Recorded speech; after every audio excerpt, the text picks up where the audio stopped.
Welcome to this session on climate change and human health, part 2. I introduce myself as Dr. Sushmita Bhaskar from the School of Interdisciplinary and Transdisciplinary Studies, the discipline of Environmental Studies, Indira Gandhi National Open University, New Delhi. So in our previous lecture, we have discussed about the impacts of climate change on human health and the latest IPCC report and how we need to focus on the emissions and also go on to the net zero emissions. We also saw a little bit of the linkages of the human health and the weather, also the extreme infectious diseases which are actually spread, the emerging infectious diseases, all that are spread due to extreme temperature fluctuations. It could be due to the heat, it could be due to rainfall, extreme temperature variations, climate variability and so on. Now in this session, let us see the different types of the viral diseases, the vector-borne diseases, like amoebic dysentery, which is a protozoan disease and so on. We will discuss all these in detail. Objectives. After reading this module, you should be able to describe the linkages between extreme weather events and human health, explain the impact of climate, infectious diseases and human health. Climate change affects on health and well-being. So we have already seen that for health, a very good environment is important. All the factors, a holistic approach is very important to good health and living even to a long and healthy and active life. So environmental factors play a very important role.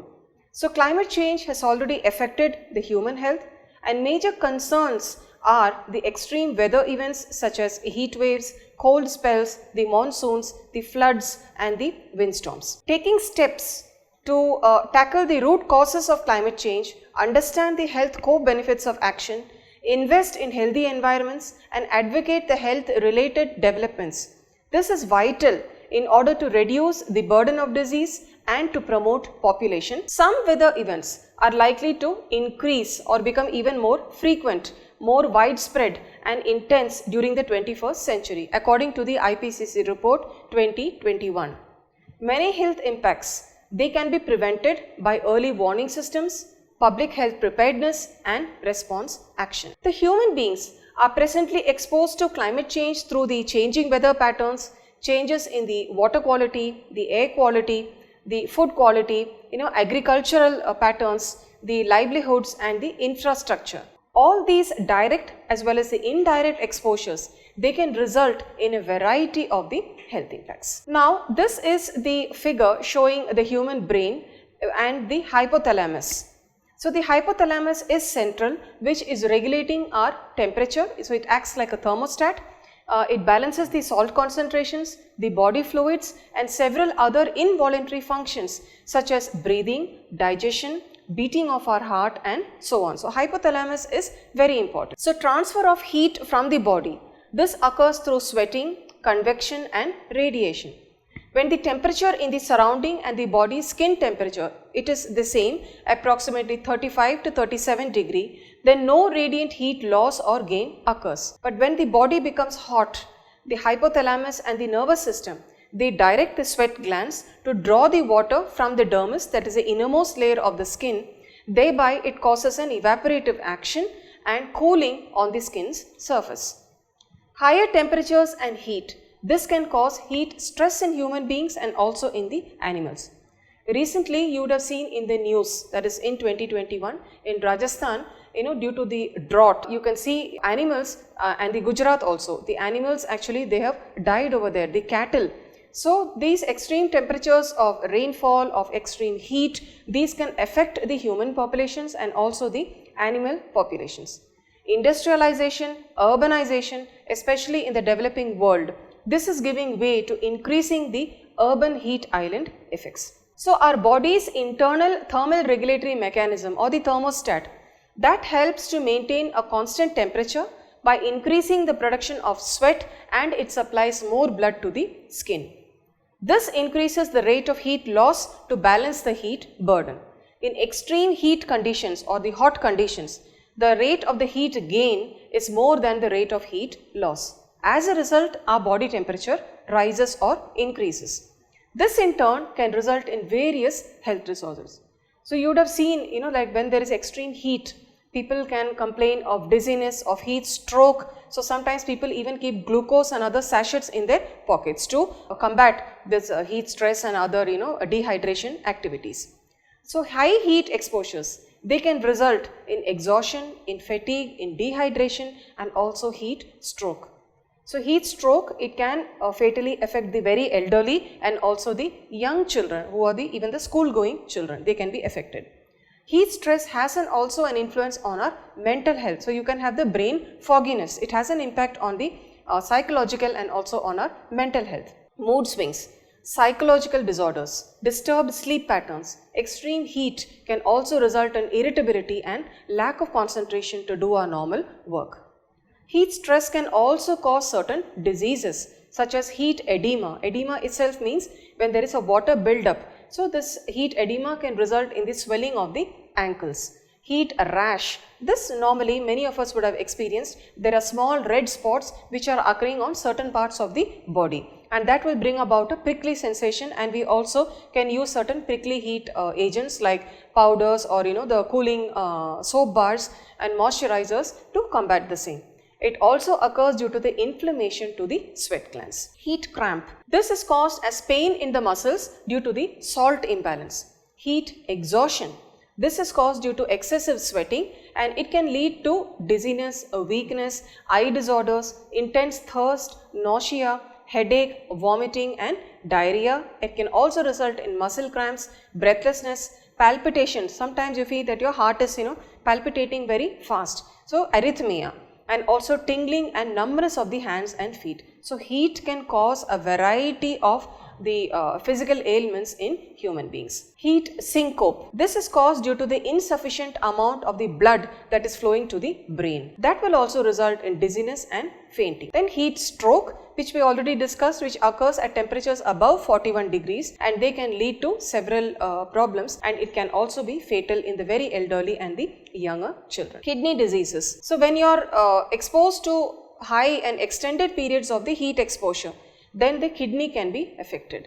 So in the rhabdomyolysis is one of the kidney symptom and disease which results from the heat stroke, and it has been linked to long-term renal disease. The same way infections of the kidney and the urinary bladder, they are also intense during the heat condition, and it will also impair the body's water regulating ability. Pollen allergies.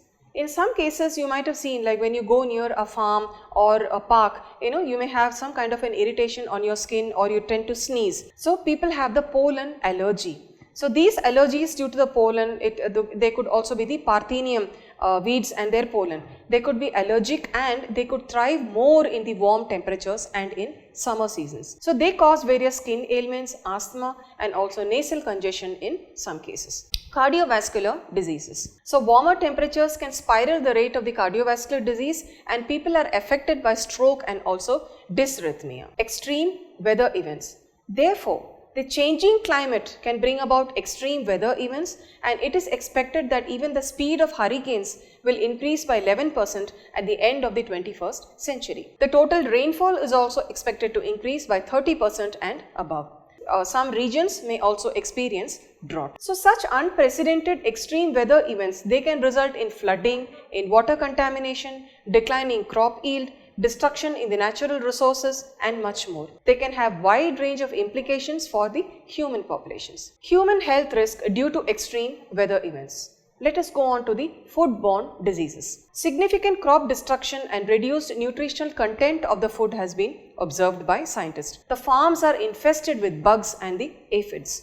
So this is due to the unsustainable practices that the farmers are using, which is reducing the nutrition of the crop yield, and the use of more the pesticides and the chemicals to the farm applications, and also it is reported that aflatoxin is also linked to the global warming. Extreme rainfall and diseases. We have seen that 51% of the waterborne outbreaks are due to extreme rainfall and the diseases that are occurring. Infectious pathogens, these serve as a breeding ground for the infectious pathogens, and they contaminate the water reserves. So microorganisms can cause diseases such as typhoid, cholera, schistosomiasis, amoebic dysentery, giardiasis and gastrointestinal problems. Way back in the 1970s, when people had to travel to foreign countries, especially the United Kingdom and so on, People had to take, and when we were going from the Asian countries, people had to take a dose of the cholera vaccine and only then they would be let in there. So these are very infectious disease, and cholera was life threatening, and therefore vaccines were actually used in order to control and contain these diseases. Therefore virus also, they can spread during rainfall and they can make people ill. Floods can also destroy homes of people. It can also displace millions of people from their establishments. Amoebic dysentery. So this is a protozoan dysentery, protozoan disease, and it is known as amoebiasis. It is caused by the single-celled parasite Entamoeba histolytica. The protozoan parasite infests and destroys the cells of the colon, and it can cause bloody diarrhea, which is diarrhea that is filled with the blood and mucus, and liver abscess. So this disease mostly occurs after contamination of the water bodies and in areas with poor sanitation. With proper sanitation and water treatment, the disease can be well controlled. Cholera. This is an infectious disease caused by Vibrio cholerae, and it thrives in aquatic environments. The symptoms include severe watery diarrhea for days, severe dehydration, vomiting, fever, and it can also lead to death. So it was reported to be spreading in vulnerable regions of the world due to the increase in severe heat waves and more frequent and intense flooding. Haiti. In 2010 earthquake that occurred in Haiti, there was sudden surge in the cholera outbreaks ever since. Countries where there is a high population, poor water sanitation, where there is a crowding living condition, where there are overcrowded living conditions, are mostly vulnerable. A team of investigators from the University of Maryland in the United States observed that cholera is more during the periods of excessive rainfall and in higher air temperatures. Extreme cold events and diseases. So now that we have discussed about the extreme heat events, we go on to cold. So some regions are experiencing extreme chillness and cold, and that have also increased due to the climate variability. Extreme precipitation such as snowfall, they can cause frostbite, asthma, rhinorrhea, pneumonia, influenza, norovirus, psoriasis, cold urticaria, carpal tunnel syndrome, tensosynovitis, the myocardial infarction, and heart diseases. Cloud cover impacts frontal passage and sunshine. So these epidemics can be related to the frontal passage. Donley, a scientist in 1975, he observed that there was a large outbreak of influenza cases in Germany, in Norway, and in Switzerland that occurred simultaneously with the influx of cold air that occurred over the northern and western Europe. So these outbreaks in Europe, this most frequently occurred in the cold months between January and March, when the cold air mass most commonly intruded over the area. Now we would also have seen, during the very cold months and during severe cold, people complain of migraine, of the sinusitis, and so on. So there is a relationship of migraine, of sinus attacks, and rapid changes in the barometric pressure. There is a relationship between these. A decrease in sunshine, such as low pressure intrusions, as the solar radiation triggers migraine. The Canadian Climate Center study in 1981, they reported that migraines were most likely to occur on the days with falling pressure, with rising humidity, high winds, rapid temperature fluctuations. The effects of humidity. Humidity also has a very important impact on mortality, as it influences the ability of the human body to cool itself by sweating or perspiration. So this effects of the low humidity, they occur in the winter months, and it reduces stress on the nasopharynx and the trachea. Upper respiratory tract infections, bacterial, viral infection, all this can increase due to the viscosity of the bronchial mucus and reduced immunity. So high humidity also impacts human health. Infectious diseases. Infectious diseases are spread due to climate and weather changes. The WHO predicts that the vector-borne diseases, they will increase with climate change.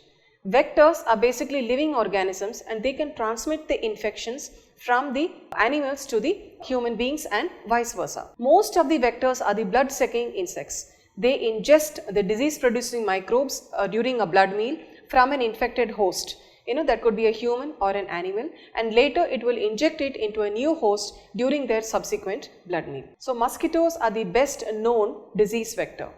Others include ticks, the flies, sandflies, fleas, triautomite bugs, and also some freshwater aquatic snails. However, these diseases are steadily increasing as an indirect result of climate change. These diseases account for approximately 17% of all the infectious diseases and are highest in the tropical as well as the subtropical areas. Since 2014, major outbreak of such diseases such as it could be dengue, it is malaria, then chikungunya, then Zika virus, they have all affected the populations in different countries. So climate therefore is known to be a major environmental driver influencing the epidemiology. Weather conditions affect the survival, the reproduction rates of these vectors, their habitat suitability, distribution and also abundance.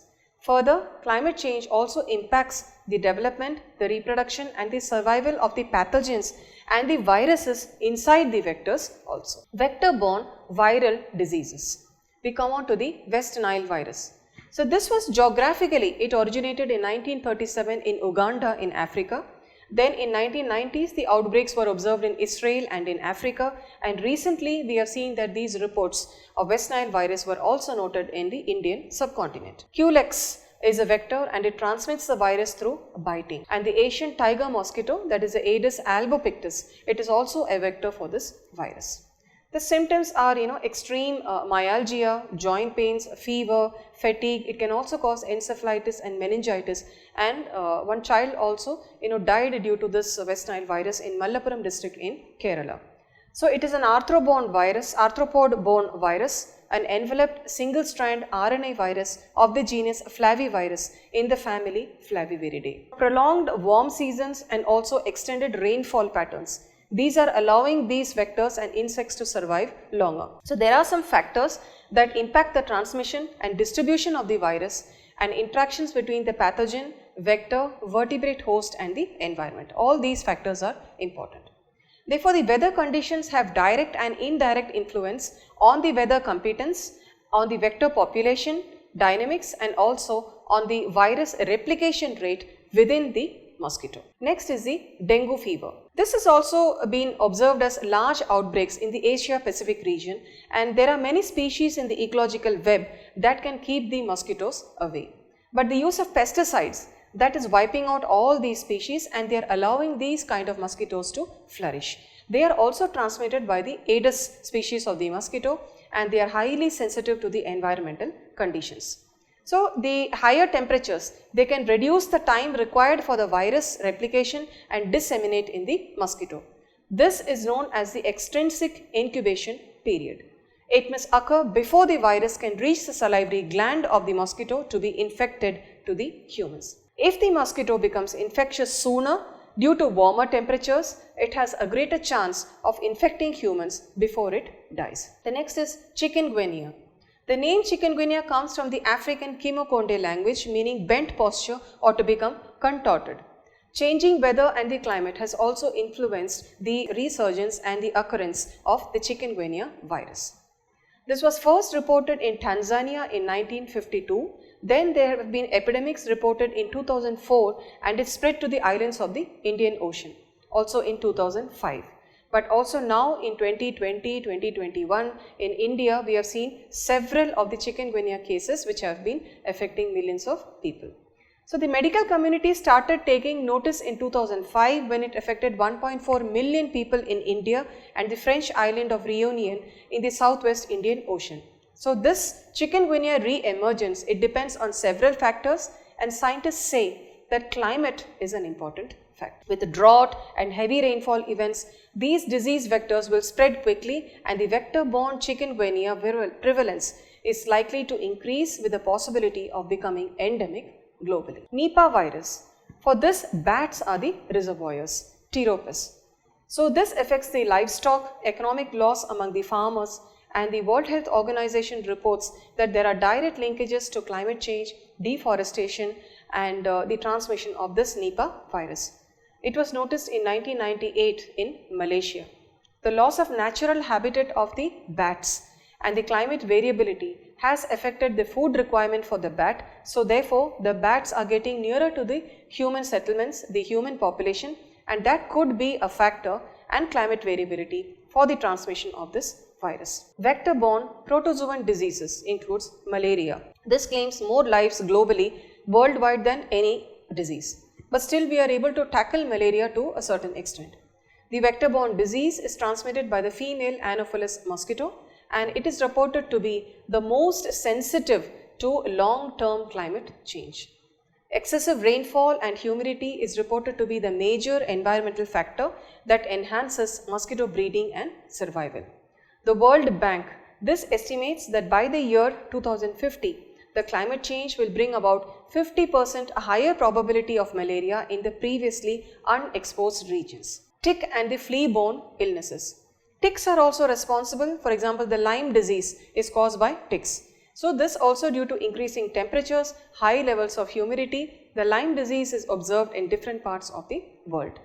Tularemia, this is transmitted from rabbits to the humans. This is caused by a bacterium, Francisella tularensis. It's transmitted to humans through the flea or the tick bite. So they are saying that due to the warm and the humid climates, the climatologists predict that this disease can be prevalent. Climate change, wildlife habitat destruction are also some factors for the tick and the flea-borne disease transmission.